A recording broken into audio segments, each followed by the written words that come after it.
Nu har jeg fået besøg af mig to spændende gæster. Det er Peter Skov og Malene Kjær, henholdsvis fra Ribe Tennisklub, og Malene, hun er faktisk i ungdomsudvalget, og Peter Skov, han er bestyrelsesformand formand for Esbjerg Tennisklub. Om lige så vil jeg byde hjertelig velkommen. Og fordi jeg inviterer jer, det er fordi her i løbet af maj måned, der er det jyske mesterskab, som både foregår i Ribe og i Esbjerg. Og så kommer du ind her, Peter. Hvad er det for et fantastisk arrangement, det der jyske mesterskab for ungdom? Det er et mesterskab for de forhåbentlig 100 eller 120 bedste børne- og ungdomsspillere i Jylland, som så skal samles i år i Esbjerg, hvor det traditionelt er blevet holdt i Kolding og i Aarhus, hvor så Jysk Tennis Union forespurgte os på, om vi kunne afholde stævnet på vestkysten i stedet for over på østkysten. Den første reaktion var jo, selvfølgelig vil vi gerne det, men så var problematikken, at vi i Esbjerg ikke rigtig har måske den nuværende erfaring med at holde sådan en stævne, og så henvendte vi os til vores venneklub i Ribe, fordi de har meget mere erfaring og afholder nogle rigtig gode stævner. Okay, så må du komme ind her, Malene. Hvad er det, der er så fantastisk i Ribe angående ungdomstennis? Jamen, vi har, som Peter siger, erfaring med at afholde turneringer på et lidt naturligvis mindre niveau, end JM er. JM, det kommer til at være det største, vi i Ribe Tennisklub har været med til. Og jeg vil da sige, nu har jeg været med i juniorudvalget, eller ungdomsudvalget her siden 2018, og har jo prøvet på at få flere og flere juniorspillere i gang, og også få dem ud at spille nogle turneringer. Og da vi så bliver spurgt, om vi vil afholde JM, der føles det da lidt som en anerkendelse, at vi har faktisk gjort det godt, og det er der nogen, der har set og fået øje på, og så får vi lov at holde det her. Ja, og så er det også fint, at jeg kan køre det sammen med Esbjerg. Ikke? Ja. Og så skiftevis kommer I til Esbjerg, og så ligeledes til Ribe for at afholde det der mesterskab. Ja, de kommer til at spille på, i Esbjerg har de 8 udendørs baner, og vi har 4 i Ribe. Ja. Så vi skal have fordelt spillerne, og formentlig med de yngste i Ribe, hvor vi har det naturligvis det mindste setup, og så de ældre juniorspillere i Esbjerg hen over de her 3 dage, som JM løber over. Ja, og det er her i løbet af maj måned, og Peter, hvad dato var det blev afholdt? Det starter den 23. maj, fredag, klokken 4. Ja. Og så regner vi med, at der bliver spillet frem til klokken 9 om aftenen. Og så fortsætter det igen lørdag og søndag fra klokken 9 om morgenen. Og det, der så er forskellen fra nogle andre år, det er, at for eksempel uge 10, der skal hele forløbet afholdes, og også finalerne skal forhåbentlig afholdes i Ribe. Okay, hvorfor ikke i Esbjerg? Fordi jeg tror, Ribe har meget mere passende status som måske en af Danmarks ældste byer. Okay. Og en rigtig smuk by for den, der vinder og får en flot pokal. Ja. Jamen, det er et cadeau til jer, må man sige, at I kan få sådan en finale, du har afholdt i Ribe. Ja. Og hvorfor er I sådan, jeg kan forstå, Peter, I er lidt foran Esbjerg angående tennis. Har du nogle idéer om, hvorfor I er det? Jeg ved ikke, om man kan sige, at vi er foran. Jeg føler, at vi har et rigtig godt samarbejde, og det har vi haft i lang tid omkring. Hvis vi holder nogle turneringer, så sørger vi for at invitere hinandens spillere og få dem sendt afsted til hinandens turneringer. Peter, han var jo også flink at kalde jer vennerklubber, ikke? Ja, det synes jeg er meget passende. Ja. Okay, så I snakker meget sammen? Altså det gør vi, og det gør vi nu især nu her op til JM. Der har vi nedsat en fælles styregruppe med nogle stykker fra Ribe og en god håndfuld fra Esbjerg, hvor vi har holdt, det har jeg slet ikke talt på. Vi har haft en del møder efterhånden, og er ved at have fået... Ja. Og jeg ved, du vil venlig lige fortælle lidt om, hvad det er for nogle personer, der er i den der styregruppe fra jeres, fra Ribe for eksempel. Ja, jamen altså jeg sidder i styregruppen, altså den her fælles styregruppe, og det gør Fritz også, som også er fra Ribe Tennisklub. Han er med Fritz. Fritz Rasmussen, ja. Han er en kæmpe ressourceperson for vores klub, og også i forhold til JM her. Han er træningsansvarlig for os alle sammen i Ribe, og så er han faktisk også, det er jo så en kasket, han ikke lige har på den dag, eller den weekend, men han er også formand for Jyllands Tennisunion. Ja. Så. Okay. Det er jer to, der er i styregruppen? Så ja, og så har vi 3 andre i vores lille lokale styregruppe i Ribe, som er nogen fra bestyrelsen, som også er med til at planlægge. Ja. Og hvordan ser det så ud i Esbjerg angående styregruppen? Jamen, der er vi 6 forældre, som har tilmeldt os gruppen også fra Ribe, og så er der 2 fra Hjerting, også fra Hjerting Tennisklub, som har meldt sig til at hjælpe med at få det her arrangeret og få stablet på benene. Jamen det er så også en vennerklub fra Hjerting, der hjælper os sådan noget. Absolut. Har de selv henvendt sig, eller har du kontaktet dem? Eller? Jamen vi har altså, ligesom med Ribe, har vi altid haft den her tætte kontakt, og forstår, at det er bedre at dele ressourcer og hjælpe hinanden, end kun at skulle spille tennis imod hinanden. Og grunden til, at vi for eksempel spiller i Ribe og Esbjerg, det er, at til at afholde mesterskabet, er der brug for 12 baner. Ja. Og der er de 8 baner så i Esbjerg og 4 i Ribe.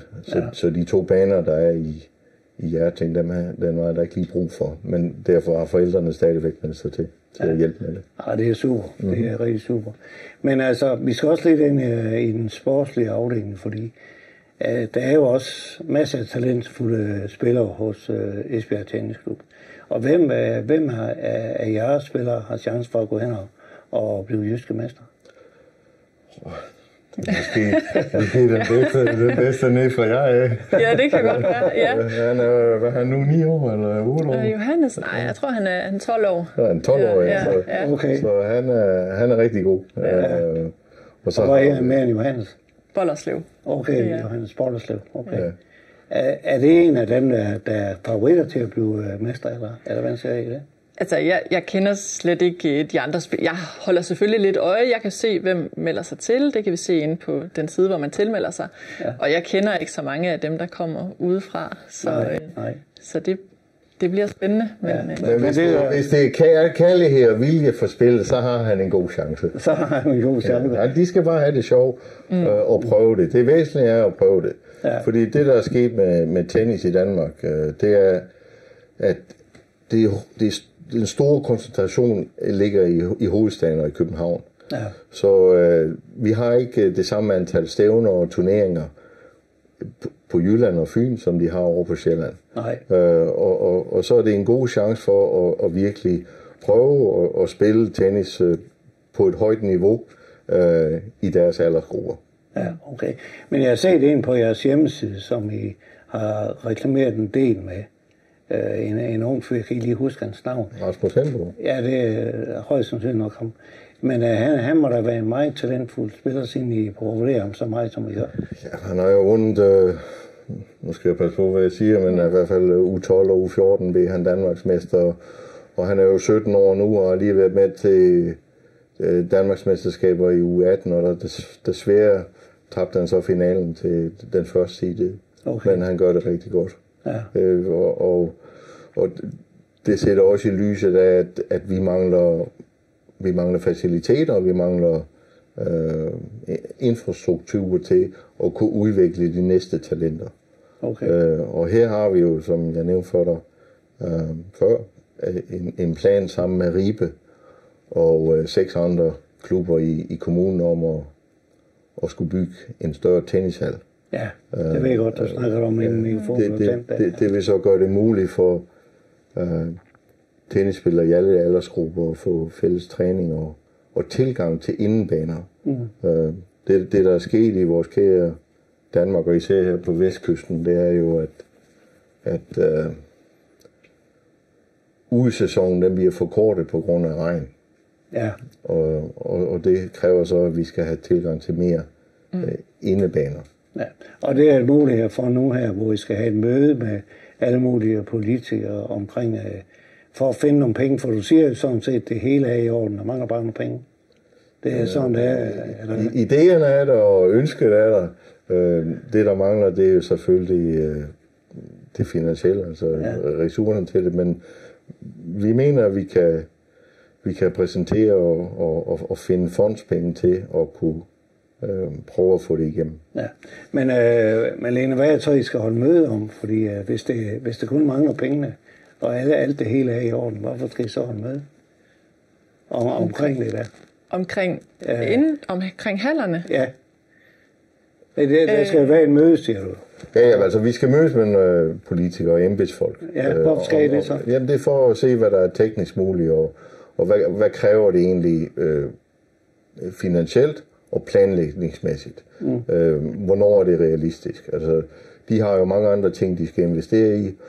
Vi har jo selvfølgelig et ønske om, at det skal ske snart, men realiteten er nok en anden ting. Ja. Og så er det jo, hvordan skal vi tilpasse os det, og hvordan skal vi præsentere det, og hvordan får vi det så omsat.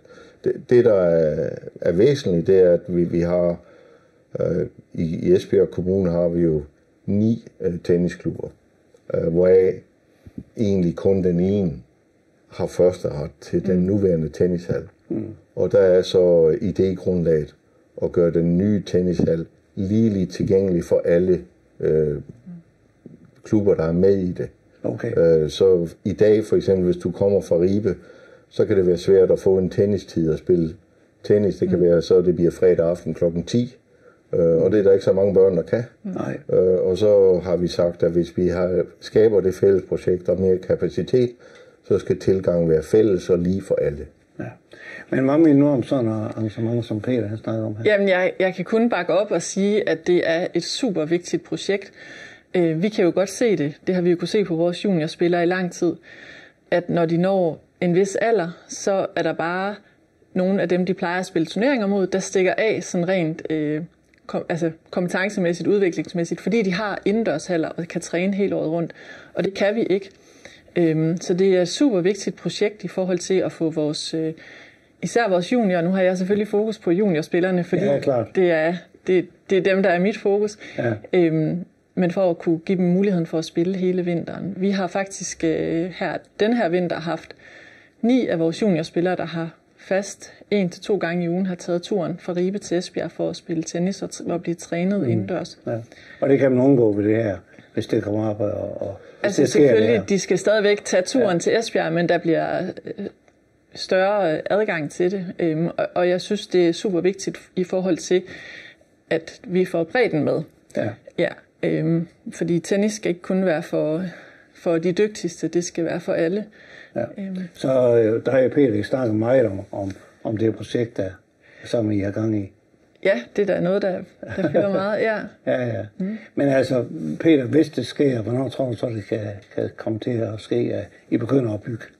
Ja, først skal vi jo afholde et godt jysk mesterskab her i tennis i maj, og lære det, og omsætte sådan et byggeri, det er jo noget, der tager tid, jeg ved ikke, altså 1 år, 2 år, 3 år. Ja. Men alternativet er, at vi ikke gør noget. Og så står tennissporten stille her i forhold til, som den gør i Øst-Danmark. Altså hvis du tager i Øst-Danmark, hvor de store tennisklubber, de har gode halvfaciliteter og tilbyder sporten til deres børn og unge hele året. Der har de jo ventelister.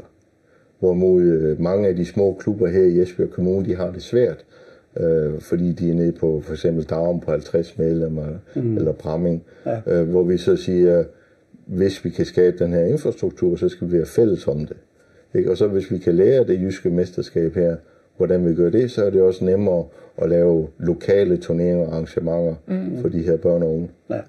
Er det din idé, Peter, eller hvor kom ideen?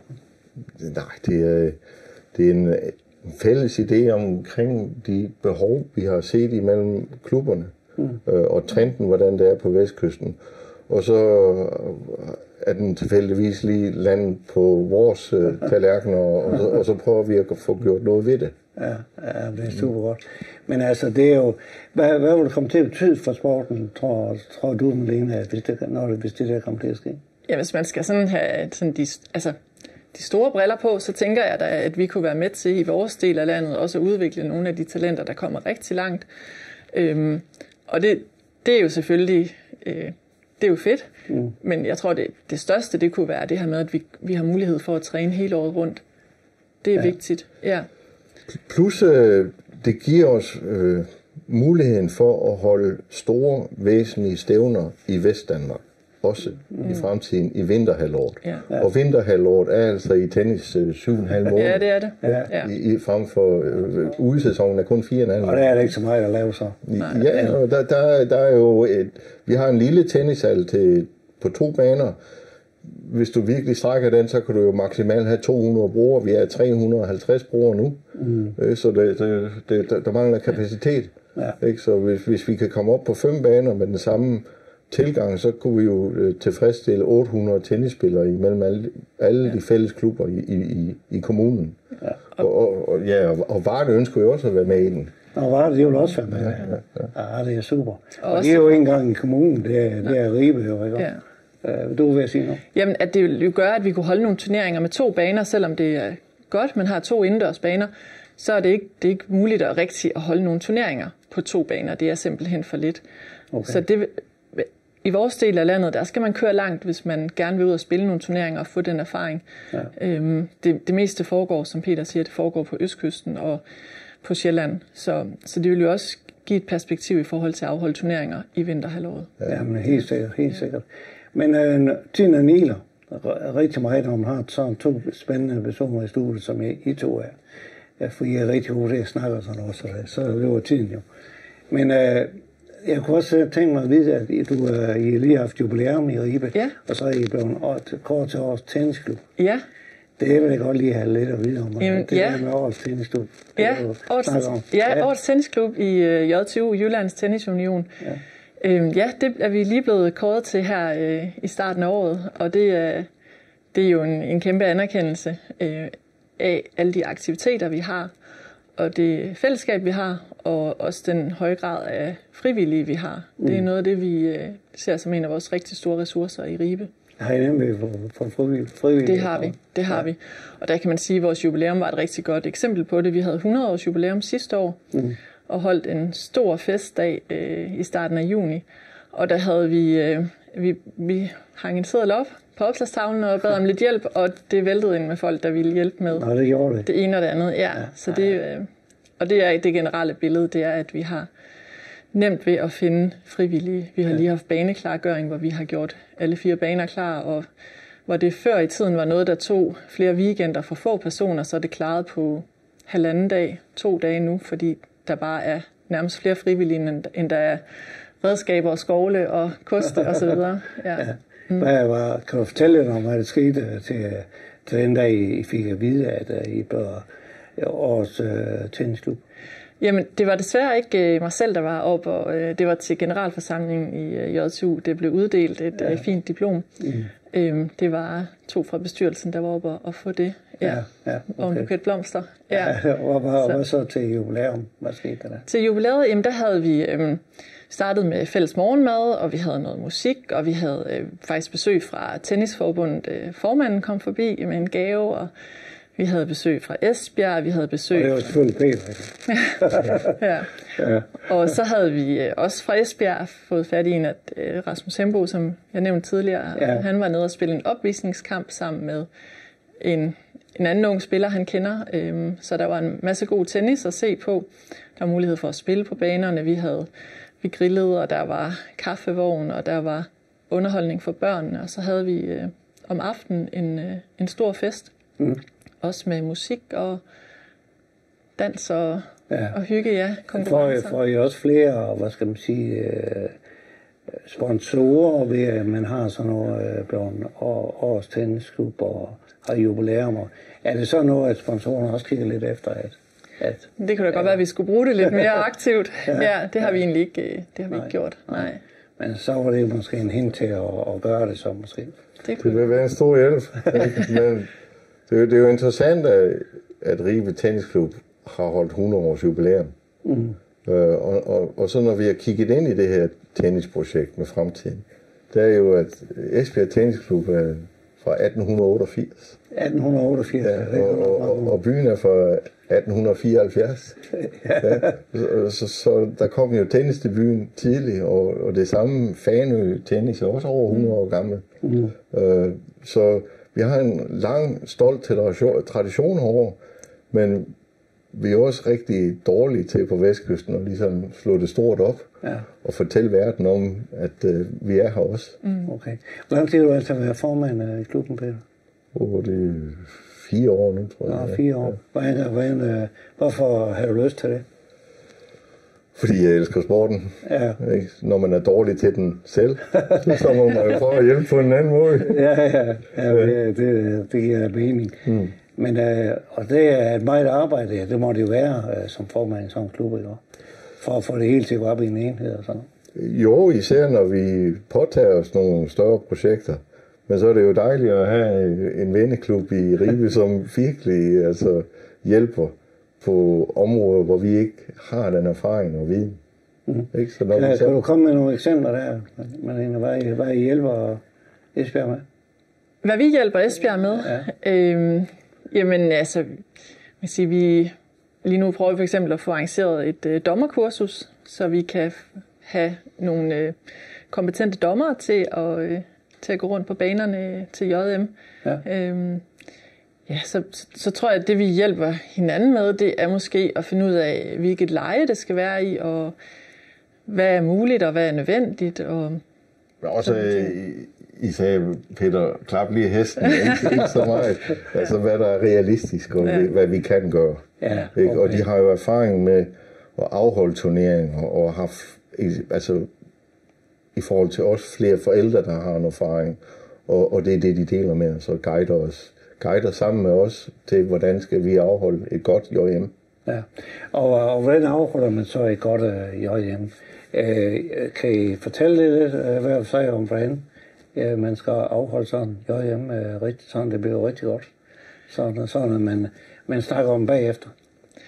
Jamen, altså først og fremmest, så kan man sige, det vigtigste er, at vi får afviklet kampene på en god måde, og at børnene får en god oplevelse. Det vil sige, det er jo det primære. Derudover så er der jo masser, man kan lave ved siden af. Man kan sørge for, at der er noget forplejning. Der måske er nogle events, at der er masser af voksne tilgængelige, som kan hjælpe, hvis der skal hjælpes med for eksempel at tælle point. Det skal der typisk ved de helt små. Der skal være nogen, der tager imod deltagerne, når de kommer, og der har vi også nogle planer omkring det med nogle navneskilte og så videre. Så det, at der er nok voksne omkring det, og så er det vigtigt også for os, at folk føler sig velkomne, at der er nogen, der lige har tid til at vise dem, hvor er omklædningsrummet, hvor finder de en kop kaffe og så videre. Er det så dejligt at stå for alt det der, som du lige nævner? Nej, det tænker jeg ikke selv, jeg kan. Vi er ved at samle ind nogle frivillige, der vil hjælpe os den dag. Okay. Men hvad er din egen opgave så sådan over de dage der? Min opgave, det tænker jeg, det bliver at have sådan lidt overordnet overblik over tingene. Og så er jeg også uddannet dommer, så jeg kommer også måske til at have nogle opgaver der. Ja. Vi skal ikke sidde og dømme de enkelte kampe, men vi skal jo selvfølgelig have sådan en mere overordnet afklare, hvis der er nogle uoverensstemmelser, sådan noget omkring reglerne og så videre. Ja, okay. Men altså, hvad så dig, Peter? Hvad skal du lave sådan de over de dage der? Jeg tror, jeg skal stå og forhåbentlig stå og se på den næste Karolina Wozniacki eller Holger Rune og kan sige på et eller andet tidspunkt, jeg så den person, da personen var 10 år gammel eller 12 år gammel. Okay. Men ellers sørg for, at folk de føler sig velkommen og har det godt tilpas, og omkring middagstid, så skal jeg vel grille nogle pølser. Men du har nok også mange andre ting at se til, kunne jeg forestille mig. Jo, men altså, som sagt, med deres hjælp, altså vi har jo tilsammen ved at skyde på 26-30 frivillige mennesker nu i de 2 klubber, som hjælper til med at få det her stablet på benene. Ja.